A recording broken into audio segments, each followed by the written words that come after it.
దేవుని యందు నమ్మిక ఉంచిన వారు ఎన్నడూ సిగ్గునొందరు. ఆమెన్, హల్లెలూయా.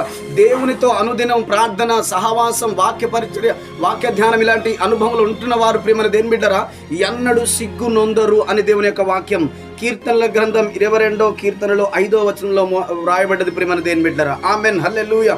వారు నీకు మొరపెట్టి విడుదల నొందిరి. ఆమెన్.